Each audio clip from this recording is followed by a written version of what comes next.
Hello, guys. Stand by for a quick intro. Welcome back to another episode of the Strongman Winner Circle podcast. I'm your host, Nicholas Canby, and this is episode 85 with the American Nick Hein. Everybody, Nick Hein. In the last few years, Nick has been on an impressive run, taking a couple podiums at World's Strongest Man 105 Kilo, podium at America's Strongest Man, as well as taking home an international win at the PSL meet. So let's catch up with Nick in terms of what's on the docket for this year and his expectations for 2025. Let's figure out what he does best, and as well as talk about the 105 kilo scene on today's episode of the Strongman Winner Circle podcast with Nick Hein of the USA. Today's episode is sponsored by TsunamiBarSports.com, and Canby shirts are available at oddobjects.co, description below. And if you're interested in all the content and want some more Canby Dude, consider being a member and getting access to exclusive videos. And without further ado, here is Nick Hein of Pittsburgh, Pennsylvania.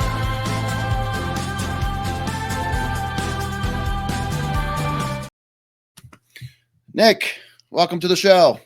Thank you for having me. It's an honor to finally make it on. Absolutely. Yeah, we're overdue, but I'm glad it's happening, especially at the beginning of the year. Quick question. Are you a Pittsburgh fan or are you a Philly fan? Well, you know what? I think a couple times now you said that I was from Pittsburgh, and I'm not actually from Pittsburgh. I'm more like Central PA, but it really doesn't matter. But how far are you from Pittsburgh? Probably about 5 hours. Okay, I'm way off. Yeah, it's okay. Why did I think that?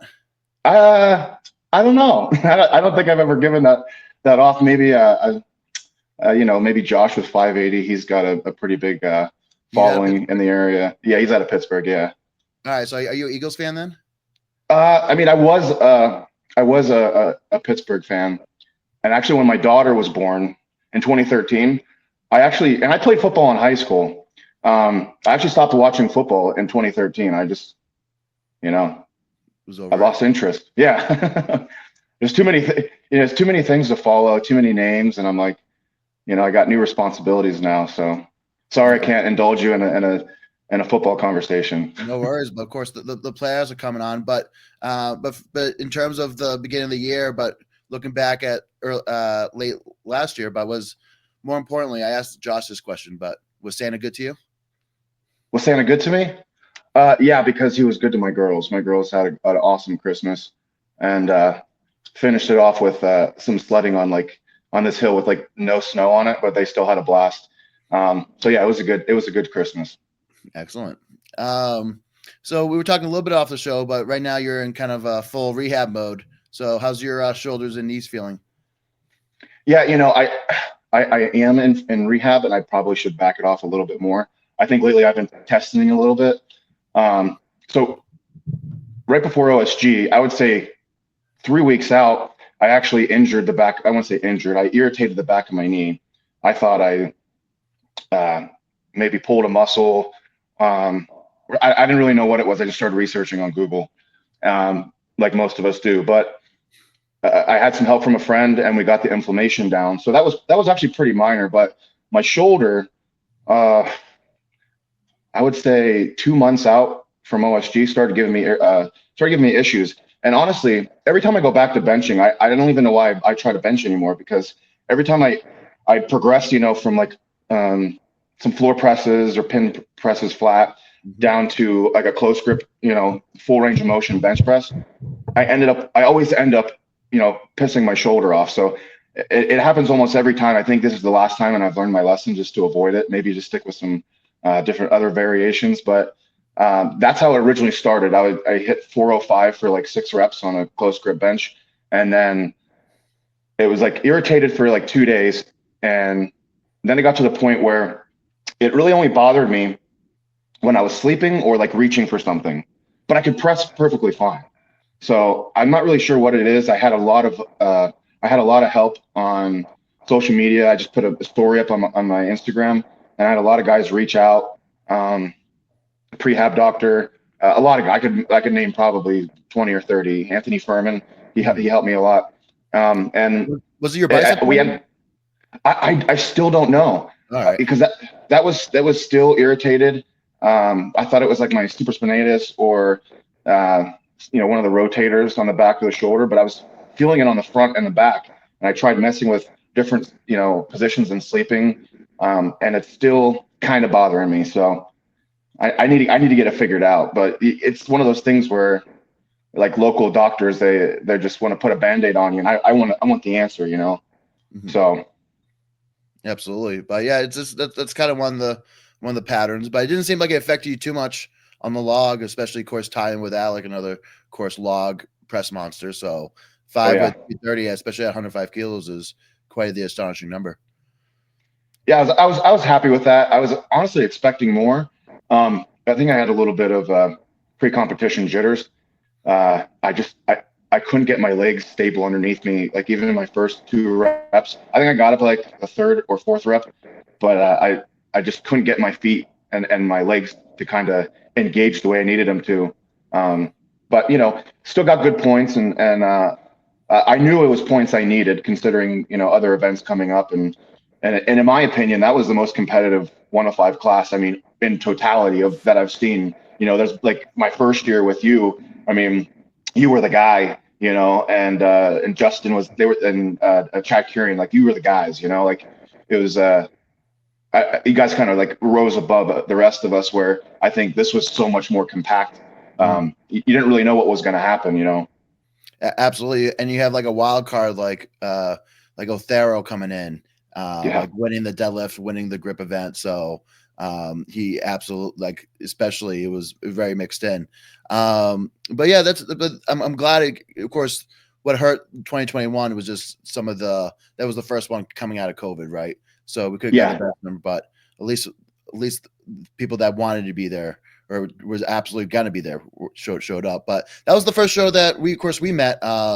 It was hard not to notice you because you always had the loudest cheering section out of anybody. So it was really hard not to take notice. Always.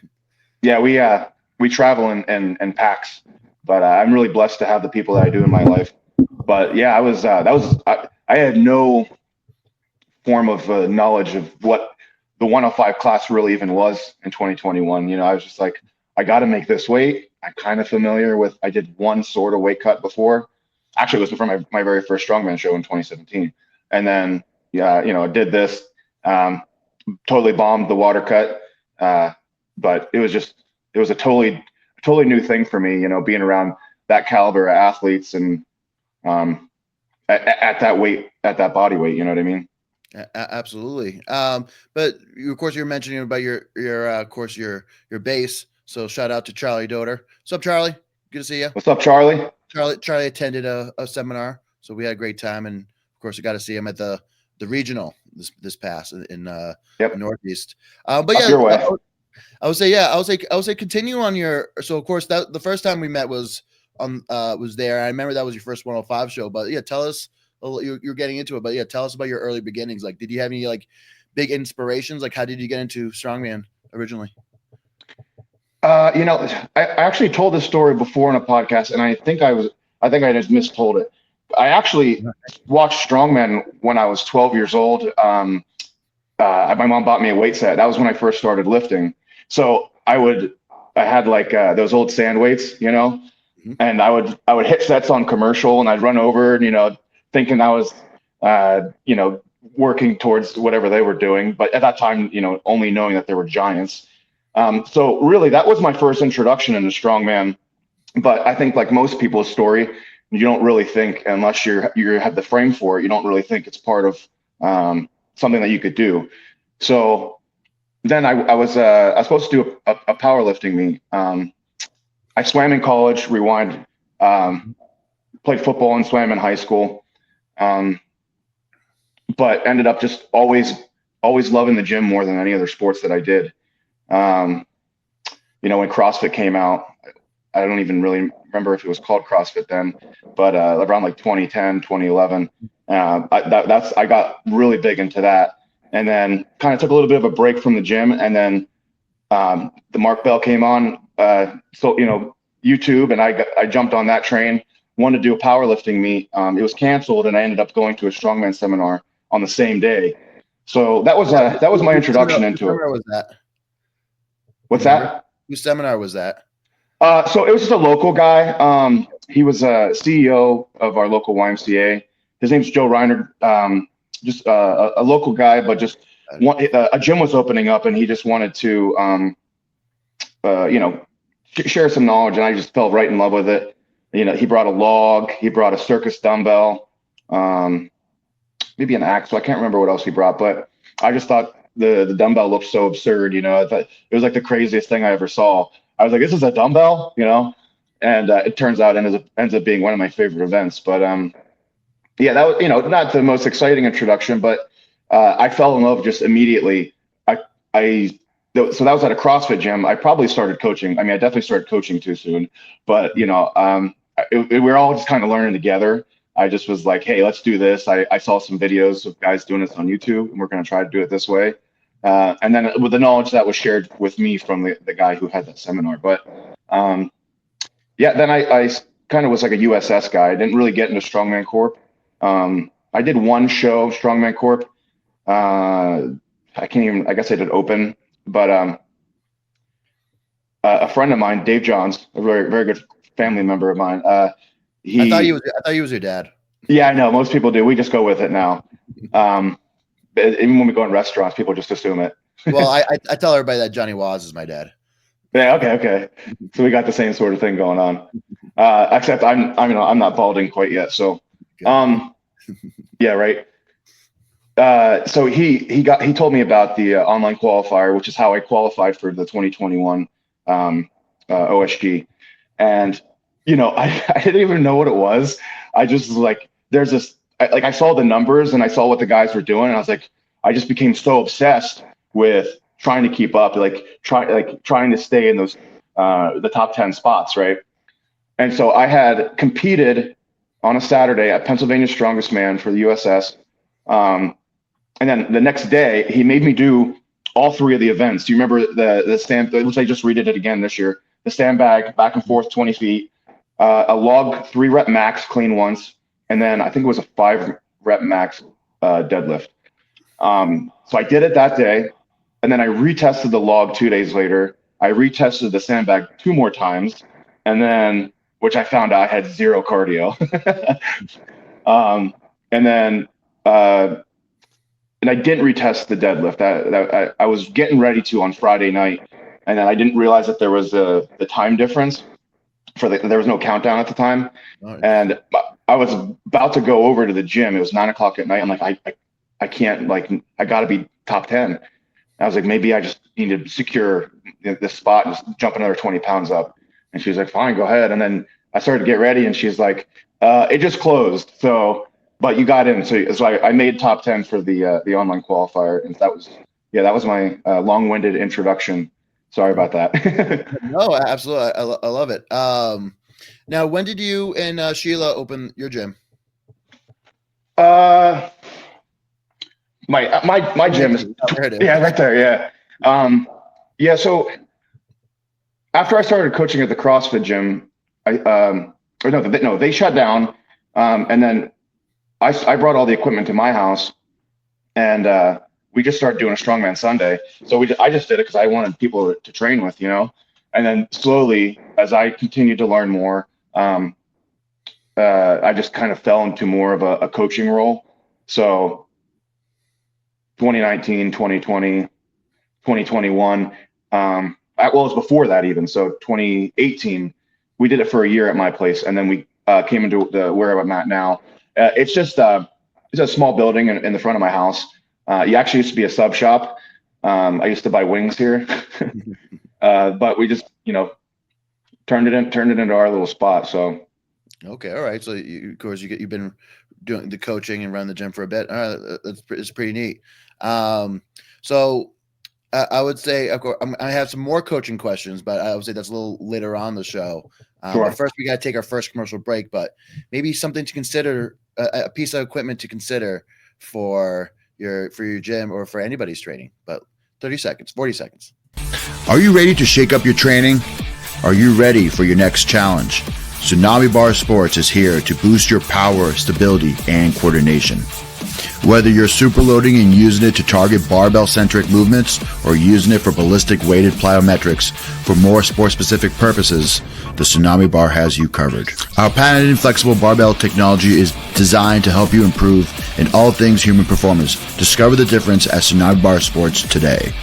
Visit tsunamisports.com to learn more. Use CANBY10 for 10% off of any Tsunami Bar product, or pause the screen and use the QR code. Now back to the show. Have you got floppy yet? No, I don't even think I've used one somewhere else, to be honest with you. But I 2022, there was a rumor that at the Clash on the Coast that we were all getting free the top, that the top 10 was getting a Tsunami Bar with our names on it. And then it turned out to be, it was like 15% off. So yeah, I think of course Murder of the Time kind of miscommunicated that, but that's okay. That's all right. And then that was pretty crazy to hear. Like, are you sure? Yeah, because they're of course they're decently priced, but they're also not cheap. But it's a pretty good tool. But I think like right now, you're a pretty confident presser. I would say you're usually going winning most of press events. Can everybody get it? Can always improve? Absolutely. But I would say like right now, like it could probably be a better tool for your clients, like someone that's trying to build competency and build efficiency and kind of just be almost a little more aggressive with the weights. It might be a pretty good tool. That's what I've kind of been pushing even with my own few coaching clients that I got going on right now. But we do have I made a fun little spiel. So talking about the 105 kilo scene, because it is pretty interesting. I think sometimes people need to talk about it. I think people need to be educated, right? Yeah. So of course you had a great year yourself. So of course, win the PSL and taking second at OSG. But you also had two undefeated Americans this year. So you had Alec, of course, winning the Arnold, the Shaw, and OSG. You had Zach McCarley also going undefeated, winning ASM and Ultimate. So right now, you guys seem like the trio that's going to be the guys to beat, especially in the American scene. And then you go overseas, you have our buddy, you have Mr. McKeegan, you got the wise guy over there. You have Yuri Kattlecheck, who's still he's still lingering, but I think he won an international show this year. I think it might have been SCL. Yeah, he just did a boxing match too. Yeah, he did. He won it. Yeah, that was fun to see. So coming soon, you have Chaos. I want to say Chaos. Yeah, I was gonna say Cumbrain, but it's it's Cumbrian. It's Chaos Cumbrian, because I think that's where it's at. Yeah, so I wanted to do that show, but there's a good lineup for sure. Yeah, so Plimislav Marcheski, Marius Carvelis, and then you have the return of Emmanuel Pasquale. All those guys have won world titles out, like I think either Ultimate. SCL or Ultimate. So yeah, all quality guys. And then of course my buddy James Deffenbog is competing in there, but other Americans that are still kind of fighting for the top spot. You coach Mr. Bradley, correct? I do, yes. And then you have guys like Alimo and McQuiston all in there. So it's gonna be a pretty exciting year. Yeah. What are your thoughts about the scene? Yeah, I actually just had a conversation with another guy about this, and it's fine to just want to focus on who's in America, but I don't have near as much experience as you do. I competed in Germany in Fulda as Ultimate 2 years ago. And that's really where I was already following a lot of the guys, but that's where I got to meet them, and you really see like there's so much of a different appreciation over there for strength and strongman as well. But there's guys who I would love to see. Primislav, is that how you say his name? Primislav, yeah. He's my dude. Polish guy. Mm-hmm. Emmanuel, I'm glad to see him back. I only went against Yuri the year I got third, 2022 at OSG, and he was banged up, so I don't think I saw him near his best. But I've had conversations with McKeegan about it, and he's like, he's a stellar athlete. That he just wasn't informed for that show. So I'd love to see these guys and the top guys in America pull together for a show, and I think we've had plenty of opportunities to try and do that. But with travel and everything, it is the biggest blockade to bring us all together, you know. But is it Primoslav or no, Patrick Zaleska? Yeah, oh, the log record holder. Record holder. He's a savage. I mean, you give that guy anything. I mean, he holds the world record right now for 105 and 110 for the log. 425. Yeah, for 105. Yes, yeah, for 425 pounds. Yeah, I think he did 435 at 110 kilo body weight. Oh, wow. So I mean, like, look at there's guys that a lot of, and like I said, maybe some of these guys don't care, but that's why I try to compare myself to the best. You said I've been a good presser at shows, but I still look to what you've done, which in my eyes I still have a lot of work to do. Hitting 420-pound log and axle. So it's we've had some ebbs and flows. Guys like Jesse Nelson. I know he's not a 105er anymore, but there's been some big pressers coming and going over the years. But right now, I think if we could get everybody together, I think it'd be one hell of a show. Absolutely. And of course, speaking on Jesse Nelson, hopefully, knock on wood, hopefully comes back. I saw him doing some training recently. But anybody else that I missed off that list that we were, of course, people to look out for next year? There's always people come in the weeds. Of course, if Othero brings up some of his weak events, he could be pretty dangerous, right? I think of course, with Bradley, of course, you coaching him, I was really impressed when he started hitting some of the Trump log, because that used to keep him, they used to hold him back was his press. We put a lot of work into that, and I was so proud of him when he hit 2 reps on something that was supposed to be a weakness for him, and he stepped up and got huge points for it. He told me after that event that he was happy with what he did. I thought he did 2 reps on the lower Trump log, and then I watched the video and I was like blown away. But it was just like his training videos. They're all grinders. He's a slow and steady kind of guy. So yeah, he's another guy, not option, but he's another guy who come and surprise some more people. He stepped it up with his moving events too. But Alec right now, he's got quite the package going on. He came ready for war at OSG. It was a pleasure competing with him. So absolutely. But the question is when the 105 is going to lose him to be a heavyweight, because he's a little taller than me. I think he has the frame to be a heavyweight. The question is when does he want to be a heavyweight? Yeah, he's still young enough. Yeah. I want another shot at him first before he does that. All right. And then there's also Alimo. I think Alimo's. Alimo, yeah. I talked to him. I think he's trying to do a lot of 105 shows this year, but he's another one that's an inch or two. I say usually if you're getting into 6'1", 6'2", I think you can do. You can probably be heavyweight. Like I'm 5'11", 3/4, and I've hit 305, 310. So with them being 6'1", 6'2", they probably could potentially put on some more weight. Do you have any aspirations to ever go heavyweight again? No. I hit 275, and I was in my daughter's swimming practice, and I got out of breath going down like a half a flight of stairs. Now, of course, it was a much less healthy 275 than I think I could be, but at least right now, no. But I think I just have so many things I still want to do. I really want to hit a 400 log. I think I got really close to being ready for it, and then something happened to my knee. Probably still some, lingering effects from OSG. But I was planning to do it actually 2 weeks after OSG, and I had no stability on my right leg. But that's the goal for next year. So I definitely want to do that. I'd love to hit an 850 deadlift, and then I really wanted to win OSG. So I'm gonna have to come back. Was it fairly close? Was it was a few points? Yeah, Alec and I were tied going into the last event.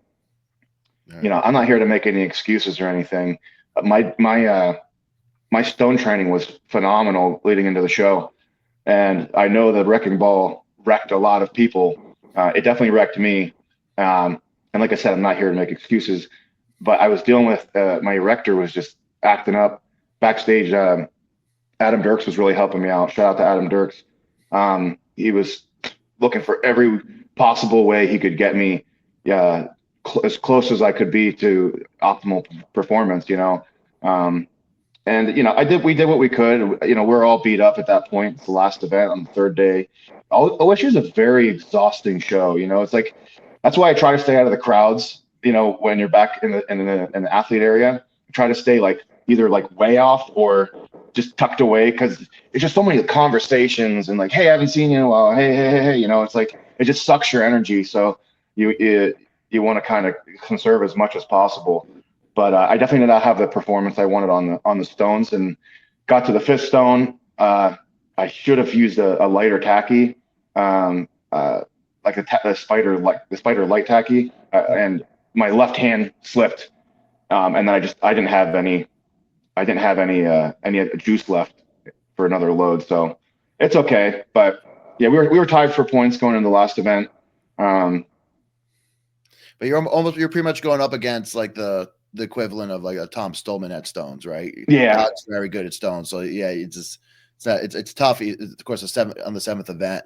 But back to your point when you're talking about just OSG being draining, I think that's what most people don't really expect, is that of course you get physically drained after a contest, but just emotionally and mentally draining is how that show is. Especially they had like, I liked how they staggered the events day 1 and day 2, but day 3 is like any other day where you're there all day just waiting things out. So that must have been the most grueling and the longest day of the whole trio. Yeah, and if I could give a piece of advice to anybody going to OSG, I made a huge mistake this year. So I pretty much nailed diet all the way in. Made weight no problem. Refeed went really well, but I didn't keep up with my meals throughout the 3 days. I was totally underfed, and my wife said to me, she said, I didn't want to. We were on our way back to the hotel on the third night after it was over, and she's like, I didn't want to tell you this, but your eyes looked sunken in the entire weekend. Like that's like, when you cut and you get that sunken face sort of look to you.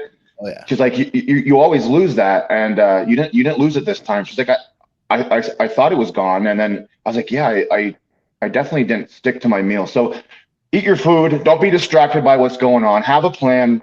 Have an itinerary, and stick to it, and make sure you guys are fed. So.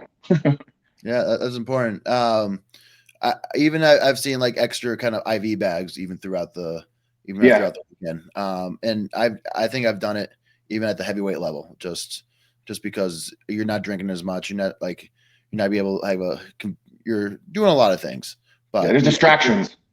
A lot of distraction, but overall sounded like a good show. But like now, thinking with OSG in mind, I imagine you probably want to go back to OSG next year. But like, what else is on the docket? Or actually, before we get into contests, what does so you're prehabbing, and then you're probably getting into like an off season, mid season. But what's your off season look like? Like what areas are you working on, or where are some of your off season goals before you start competing into this year?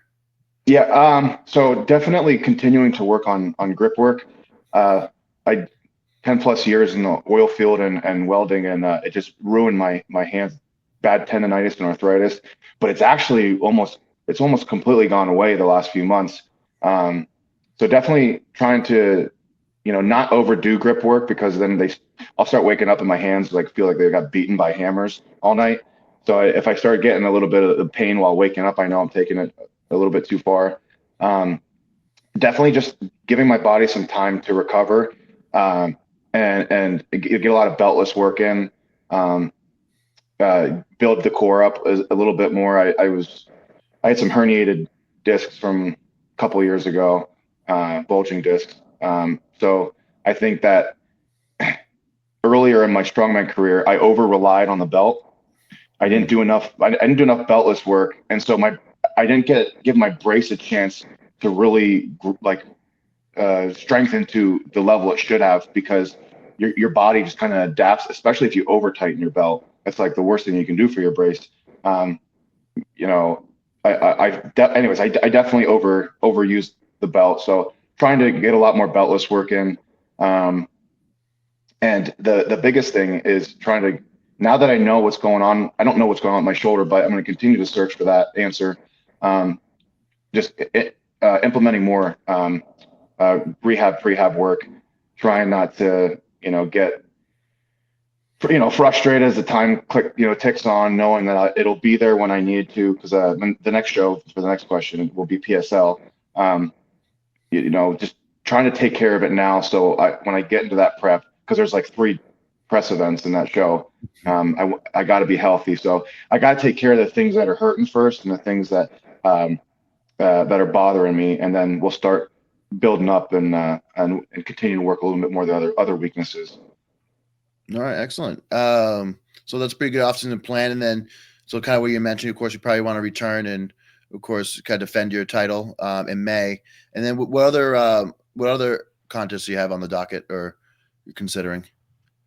So depending on when ASM is going to be for 105s, I'd like to go back and take a shot at that again.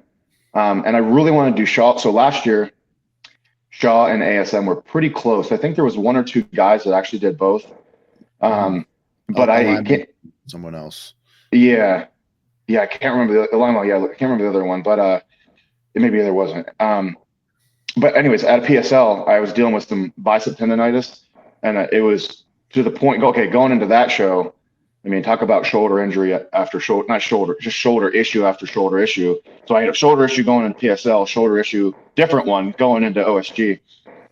Maybe I need to calm it down a little bit, but I had really bad bicep tendonitis, and I only did 2 heavy pressing sessions going into PSL.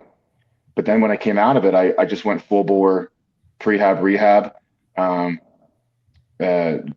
try to get back. I forget your question. What was your question? So just look at the year. So it would be great to see you at ASM. It would be interesting. Of course, like last year, it was hosted by in Austin. Of course, I'm blanking on the gym, but pretty much it was Mishkif, the Twitch streamer. It was pretty much he was part owner of a gym. That was a wild live stream. It was very wild. It was long, but it was very wild. But we had 300,000 viewers, so that was the most televised or most viewed 105 show. And then he also put up the prize money, so it'd be cool. Wow. It'd be cool if he maybe brings that back. But I would love to see you and McCarley go at it. I think you guys competed once, maybe last 2 years ago against each other. Yeah, actually, I was going to say that when we were talking about 105s. I would love to see McCarley compete more. Number one, he's just an awesome guy, super nice guy. But he's just so willing to just kind of share his knowledge and help you out. I mean, I competed with him 2 years ago at ASM, and he was just backstage. Yes. I was like freaking out over the farmer's carry, and he's like, just, yeah, man, like you're gonna be fine. Just focus on this. And that was 2 years ago. But I'd love to see him do more shows. That's when Jeff won. He took second. He took third, right? Yep. Yeah. All right. I remember that because I was right there. You were right there. Yeah, that was a good show. But like right now, he's pushing on potential history with going after a 5th America title, which would be the most of all time, especially with the 21 or 22 year history of the show. So it would be pretty interesting. So he has 4. He has 4. He's tied with Sean DeMarinis before. So Jeff Lee stopped him from being all time. So oh man. Yeah, it'll be pretty interesting if he's able to defend his title. And it was a crazy contest because it was 5 events, but after each event there was a new total leader the whole time. So we weren't really sure who was going to end up winning. This year. Yeah, because he started slow on the static events because I think he was like a 5th and a 10th on the press and deadlift, but then he was lights out in the last 3. And won the farmers. Mm-hmm. This arm over arm, and they did really good on the sandbag throw. So he ended up taking it. So it was fun to see him but that was just kind of digging in, and he didn't really. That was like 1 month or like 3 weeks after him competing at Ultimate after when he won that show. And he also did the team show. So it was not like he came in with like a 12-week prep or anything. So kudos to him. But I Yeah. always of course, always admire. Of course, he's right up. He's probably one of the guys like that you could potentially consider one of the best 105s all time, especially in the American scene. So if you ever have the opportunity to go up against that'd be really cool. Unfortunately, Yeah. I never got my rematch against Clayton. I haven't competed with him since 2017, so it was going to be in 2022, but he ended up not doing ASM, and then I am getting hurt at OSG. So Maybe you guys will see each other at a heavyweight level now. I think I've been waiting. So he's probably tuning in. So Clayton, one of these days we'll get together and hold hands and do some events. And then let's see. I think it'll be a pretty interesting scene. Now with like a contest like the Shaw or even going back overseas, is that on your mind at all, or we're just one contest at a time right now? Yeah, I mean, like I said, I really wanted to do Chaos, and part of me wishes I would have not done OSG and did Chaos just because I like the events and I love to support Davies, but especially with it being the first Chaos show. There's a natural stone series. I love natural stones. I didn't have Atlas stones when I started. We just got big decorative stones. So yeah, I forgot your question again. This cold is messing with my brain today. No, it's all right. We're both kind of suffering. I don't know if you heard my intro, but it was pretty nasally. Yeah, I apologize. But no, you're fine. Yes. So other contests out there. So I think we were talking off the break. You said that the Arnold Pro-Am looked pretty cool, but unfortunately it's too soon. Yeah, I think I'm gonna try to do it next year.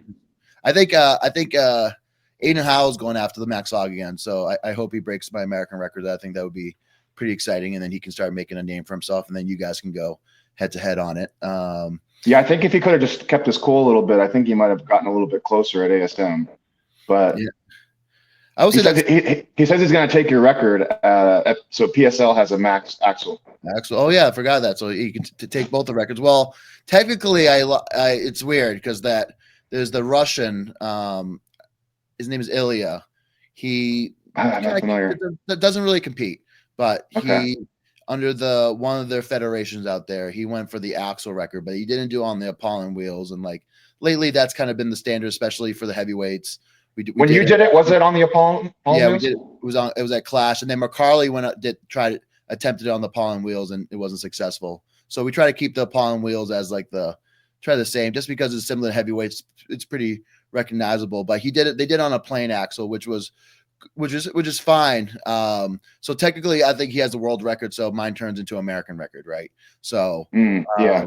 So it would be interesting. So it would be great to not only if Mr. Mullet, Aiden Howell can not only break the American record, but break the world record and bring it back to America. So yeah, that'd be cool. That's what I'm hoping for. But what about the Shaw? Any interest? Yeah. Sorry, I got a little scatterbrain there, but like I said, I wanted to do it. I had the bicep tendonitis, so I couldn't do the Shaw or ASM last year. But from what I heard from Alec, it was a fantastic show. Well run. They won prize money, good prize money, more than OSG this year. So I was surprised for their first one. They paid out the 105s. But I would love to get over it. Plus I've never been to Colorado, so I think that'd be fun. Absolutely. Yeah. It looks like a great show. It looks pretty, I think you would have no problem making the finals, but if you were like a guy that's like a fringe final guy and to go there, like to do 3 events, I think that would be pretty tough. But yeah, but is that how it is? 3 and 3? No, I think they did 3, 2, and 2. I want to say so 7 events total, but the three events were the qualifying events, and then top 10 make it to day 2 and day 3. So was it a 3-day show for them? 3-day show. I'm pretty certain. Yeah. Yeah, I don't remember. Okay. But yeah, it was. But yeah. So I think you would have no problem. But I would say for other guys, it's like you're going to go there. You're going to go up to some pretty stiff competition, because I think this Shaw just brings a lot of lore around him. So I think there's some guys that would really want to do well. But it was pretty. So you have to be really good at those first 3 events. Yes. Basically. Yeah. Okay. Absolutely. Oh, look who chimed in. Hello, Mr. Olimo. What's up? So yes, it was a 3-day show, 3, 2, and 2. Thank you for the info. Thanks, Johnny. Johnny, I'll see him in a month. I'm gonna announce it later, but my next seminar is gonna be in New Jersey, so he better come. Where at?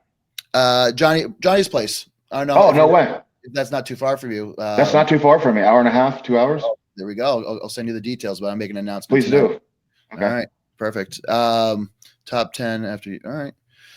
Thanks for chiming in, Alimo. So moving on. So it looks like we'll see plenty of Mr. Hein, I think, after. So starting with PSL and then the rest of the contest. So pretty exciting. But I wanted to talk a little bit about kind of your coaching. So of course you've been coaching since several years. You opened the gym for 5, now going on to your 6th year. But you've been, well, your contest, for guys that don't know Mr. Hein, throughout his 105 career, he's never placed lower than 6th. So usually that's at top level shows. So you're very consistent. So when you're trying to pass that on to your clients, like what do you tell them or what do you preach to your clients about to stay consistent and to perform well or to perform to their abilities? Yeah, depending on the athlete, I think every conversation is different, but it's all in the details. I was actually hoping you'd bring up the fact that I have been consistent. I think I've been one of the more consistent guys, even though I haven't won it I haven't won it yet. But if I was talking to a guy who's an up and comer, I would say take your time. Depending on, there's too many factors. It depends on their age, but stay patient, stay disciplined, and work on all the fine details. All right. Excellent. I always say patience is key. And we've heard that, term, of course, across this podcast throughout. Now who does your coaching these days? I do. All right. Yeah. McKeegan was doing it for 2 years, and I came out of OSG last year, and I just wanted to try something different. I was actually laid off at the time, so it was kind of ended up it's like, all right, I'll try this. It'll help my coaching if I can place well under my coaching, and then it just kind of just been sticking with it. So, and that might change. I'm definitely for having a coach. Have you always coached yourself? For me, I had Terry for 6 months in 2019, but besides that, I've always, pretty much coached myself. Early on, I had a lot of good influences that helped me teach me a lot of events. So of course I had Murph at TPS. I had Eric Dawson, who's now at Titan Barbell. By the time he was at TPS, I had a buddy named Ryan Arute that helped me with a lot of events. So I had a lot of great influences that taught me a lot of technique. And then Terry kind of refined a lot of my programming. And then I've been running kind of like a hypertrophy / kind of event training that's been pretty good. But am I considered coaching now? Possibly. But I'm pretty rooted towards what I do. So I go really back and forth. I know there's guys I've always had coaching. There's guys like at Adam Bishop that's always coached himself. So it's really tough to kind of decide to go back. Yeah. And my better coaching relationships I have with some of my athletes, there's a lot of, sometimes guys think it's a Bible and it's like, we got to do what's on it. And our bodies are just which vary so much, you gotta take it. Dude, I'm telling you, this cold is killing me today. I totally just lost train of thought of the question again. I'm off today. You're fine. You were saying you were going. You were talking about we're talking about coaching ourselves. So versus getting coached, and then guys following your program to a T. Yeah. Let's go to the next question. Let's stop by and say hello to Mr. Hare. Hello, Mr. Hare. Good to see you, buddy. Thanks, Jacob. Thanks for tuning in. And then Joseph, I know you're at the gym, but you should be glued. I'm just kidding. The gym is more important than this podcast. You can always listen to the recorded version. Now, for instance, I usually try to highlight a lot of individuals' kind of strengths and, of course, kind of what you preach. I remember when they did the Clash in 2022, they misloaded the squat when it was somewhere in the 700s. You were able to get a rep on it, which is pretty much world's strongest man weight for a squat, and it was a very similar implement. I heard 675 to 700. I don't know if that was true. Now, what's your biggest squat in training? I've never really. every time I was training for it with McKeegan, he kind of kept the brakes on me. What's your best like set for reps? Maybe 635 for 4 or 5. Ooh, it's pretty sexy. It was a while ago. But I wanted to try to push my squat this coming year. That's another goal that I have for this year. I'd love to hit a 700 squat. Well, I mean, I don't know if I hit a 700 squat, so I want to hit an official 700 squat. So I want to say that squat was 700 pounds. So I'm pretty sure. It felt like it. Yeah, I think Johnny was after the contest said he weighed it and all, and it was over 700. Wow. But for instance, like even like on the static power, because you have, of course, great log, great dumbbell. Like like for instance, like even on dumbbell, what do you think are some like key takeaways that you tell your clients or you tell individuals to improve their overhead? Circus dumbbell. Okay, so let's talk about like for reps. You know, I see a lot of guys drop the dumbbell, and I'm a big touch and go guy. I was able to pull out a win against Emmanuel Piscari in a circus dumbbell event in Germany. And I don't think I was any stronger than him. I just think I had a better plan, because he was dropping the dumbbell, picking it back up, and I was just swinging it down, touch and go. And, you know, you might say, oh, that might require more energy. But for me, I trained it that way, so I was ready to go. It wasn't like I just changed my plan on the day or something, you know. Also, making sure that the dumbbell's centered. And making sure you have a strong base, you know, whether you have more of like a more upright where you're just tilting at the top, or some guys will like kick the hip and have a little bit wider base. But whatever style you decide to go with, you want to make sure that the weight, I mean, it's like every event we do, you want that weight as close to your midline as possible. And the further you get away from that midline, the weaker you're going to be. You know, it's like we manipulate our body around the implement to move the implement. We don't manipulate the implement. Whenever you move the implement on a horizontal plane, you're wasting energy, right? So, yeah, definitely make sure you have a strong base. I do like this thing with athletes who are new to it, where I'll just do have them practice just getting into rack position. So you'll just do like maybe 2 sets of 5 or 6 with lightweight. I'm just coming up, pushing the dumbbell, and then locking into position. You know, you see a lot of guys that they're real far out here, or look like the dumbbell's going to, you know, rip their shoulder blade right off. You know, just making sure that you're getting the bell up, the bell's sitting on your shoulder, on your trap. I actually push my head against the dumbbell when I do it, and I look up the dumbbell so I see where it's going as I'm pressing up. And then once I drive into the dumbbell, I'll even move underneath it. So that would lead me to my next tip would be try to think about it more like you're throwing the dumbbell off your shoulder. Like try to be explosive as possible. Like my feet literally leave the ground when I do a circus dumbbell. So I think too many guys are like, oh, I'm pressing. Yeah, you're definitely pressing, and the heavier it gets, you're going to use more shoulders. But I try to do it more of like a jump and a tricep extension, you know, and even if you, I guess you consider it a little bit of like a circus push jerk, you know, you could drop under it a little bit. Go if you when your feet leave the ground and you move your feet out a little bit, you can pop under. That might help you with the lockout a little bit. But also making sure that when you do lock out, that your bicep is I say bicep to ear. You know, if your arm's coming out here, you're gonna have a harder time stabilizing the dumbbell. So yeah, that would be a couple quick tips for the circus dumbbell. And I would say even for the log, you know, like the same exact sort of cues. Keep it throughout the dip, you know, throughout the clean, throughout everything, every portion of that movement, keeping it as close to your midline as possible. You know, the 2 biggest issues I see with like a log dip is hips are coming forward and knees are driving out over the toes, or the hips coming back, right? If you don't have like a neutral spine, then the hips come back, and then there's compensation then, right? So then you see, that's usually when you see the athlete step forward or step back, because they're compensating for that energy driving too horizontal, right? We want that vertical movement. And I say, like with a log, with like an axle or a barbell, they're small enough that you can get that vertical hip drop, right? But with the log, just because of the sheer size of the log, I kind of like, in terms of like point to point, I'd say bottom of the butt cheeks to back of heels.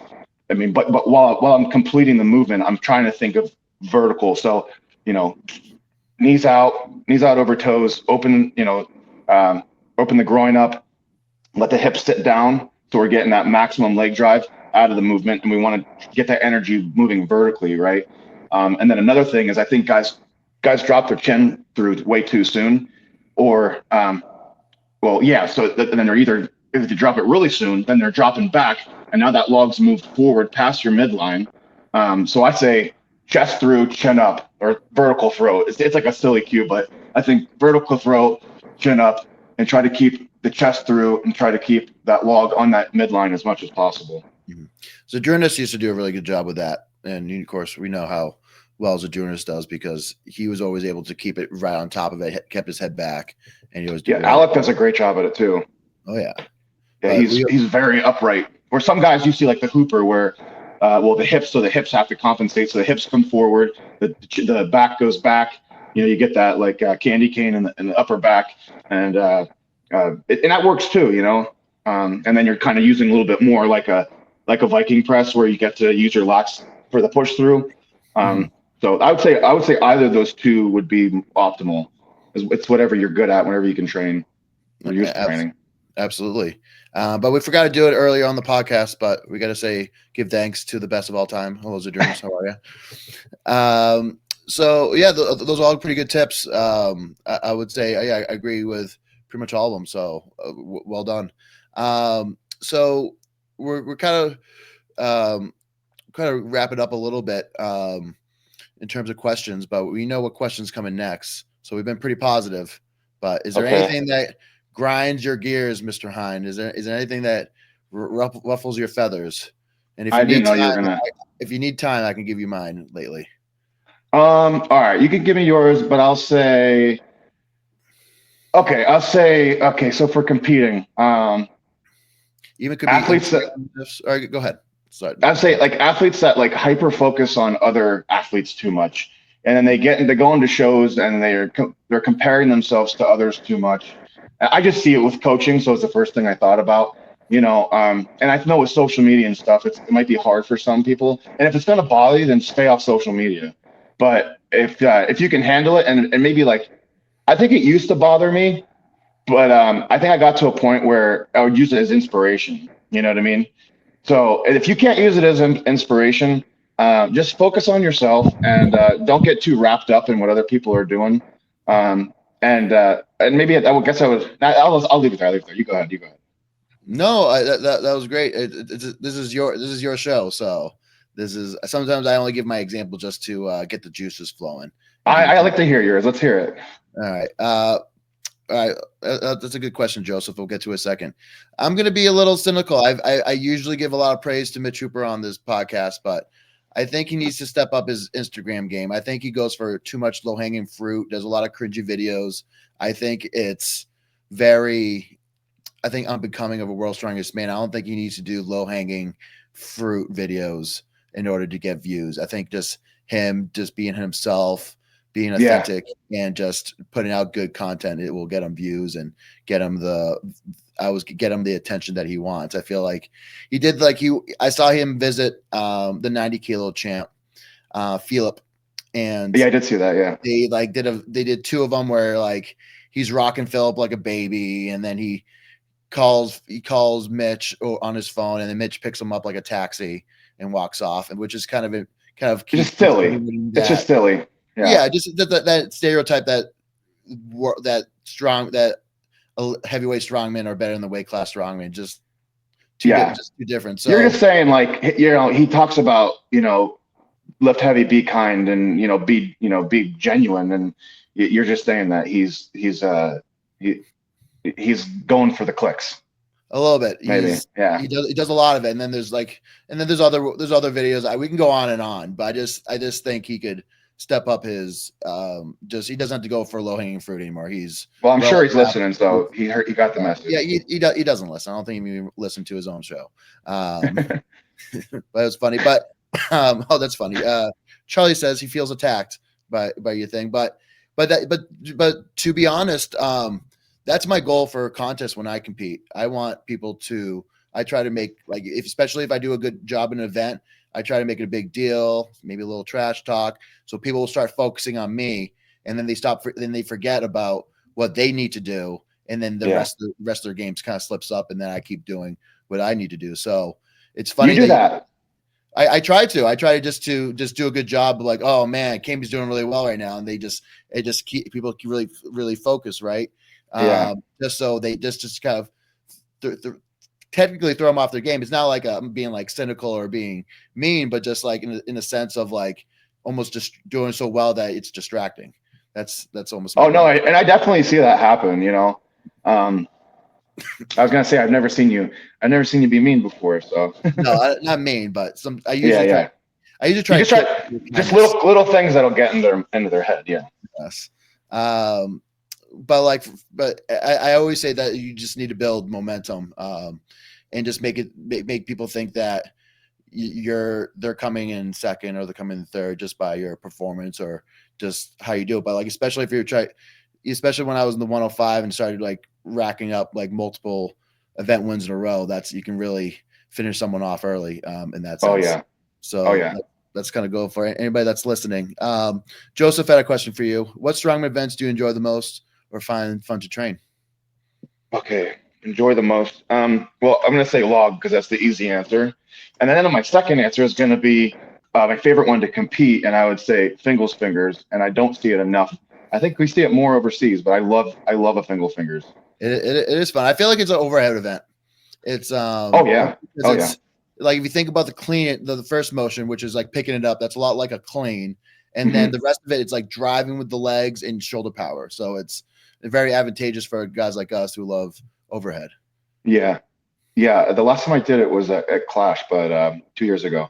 But I really like the fingers. And then I would say anything I don't like to train would be that. So I have to train in a gravel parking lot. So I actually love doing yoke, but it's just a pain in the butt to carry out. Disassemble a yoke, take it outside, reassemble it, carry all the weights out. I mean, I have dollies with like half air in the tires, where I'll just end up having to carry it all up myself. So that's just me, complaining. But pressing events for sure. And anything with a sandbag. And I don't even think I'm one of the better guys at sandbags. I just think that there's such a, universal event. Like, is this throws or carries? Sandbag, like, okay, not throws. Okay. We don't need to talk about throws. And I think you would agree. I know you don't like throws. I was a fan, but right now I'm just disappointed in it. But like sandbag rows, sandbag extensions, like a Claiborne squat, sandbag the shoulder.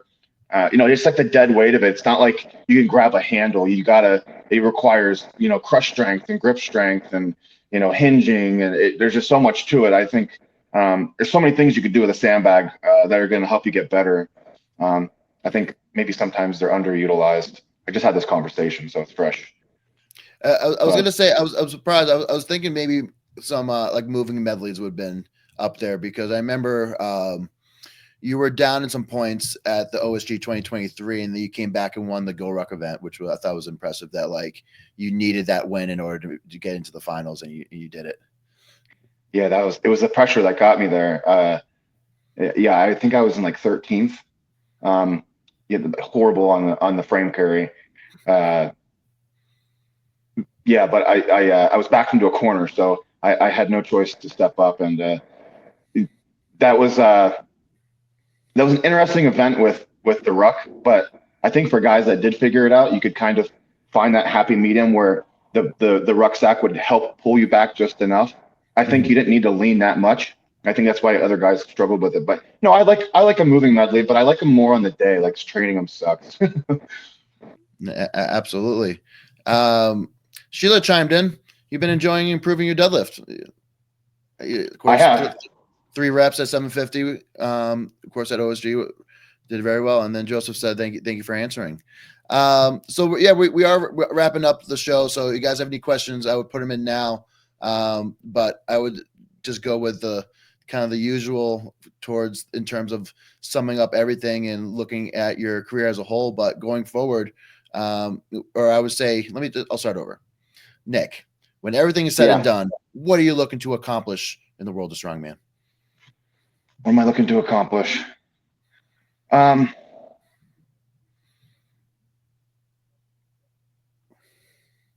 there's definitely like some superficial things, like I'd like to win this show. Um, maybe not the answer you'd expect, but I want to have a resume that I'm proud of, and there's always the next weight to hit. There's always, you deadlift this amount, and 10 minutes later, you're just, planning on how you're going to do the next one. Um, yeah.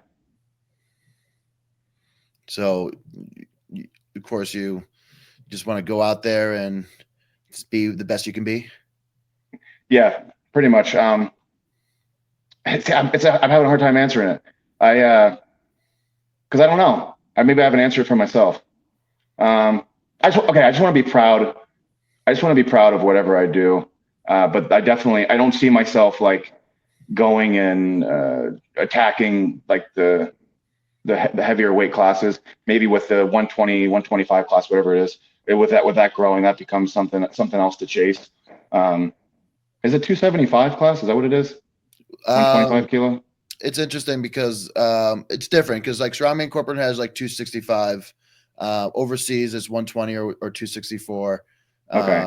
Some shows will have a 275 class, but like 265 to 275 is starting to become like a new popular weight class, which is it's not. I don't think it's kind of in between 105 and heavyweight because if some guys are like, well, I could just put on 15 more pounds and be a heavyweight, right? Like because I feel like 280 is almost like the barrier. It's the beginning barrier of being a decent heavyweight, depending on what level you're looking at. Yeah, I think it's a good thing, because there is such a huge difference between 230 and 440. But not that a lot of guys are 440 now, but yeah. So just to finish up that answer, I just want to be proud of whatever I do, and maybe along the way, win a couple shows. Perfect, love it. Adam Knox chimed in. Said Nick's gonna win OSG next year. Calling it now. So thank you, Adam. If I make it there, Mr. Adam from good old West Virginia. Hope everything's good over there, Adam. And then so if you guys haven't already, you can follow Mr. Hein on Instagram. Any plans on a YouTube page in the short future? No, a couple years ago I considered it. I think it's I don't want to say it's oversaturated, but maybe I've just been distracted by other things. Right now, no, but we'll see. Maybe one day. Right. We'll see how it goes. Well, excellent. Well, but if you guys are interested, of course, Nick is of course coach. Him and Sheila are our team. So if you guys are interested in Hein Strong, make sure you reach out to him on Instagram. Next week, I got Mr. Trey Mitchell coming on the show. So we're going to sit down with a big thicket. I think what a lot of people want to know is what he did or what he thought about or just how he prepped for the biggest natural deadlift ever. So that's what I want to know. So I'm going to try to figure out a little more about Mr. Trey and what he's thinking about heading into the Arnold, because I think when he's on, he's a force. When he's on. Oh yeah. Absolutely. But I want to thank everybody, especially all the members, for chiming in and, of course, joining the podcast. So TPS seminar this weekend if you're around Boston. Jersey seminar February 8th. So I'll send you a little more details for that, Mr. Hein. And then, of course, don't forget to support the show. There's always KB shirts available.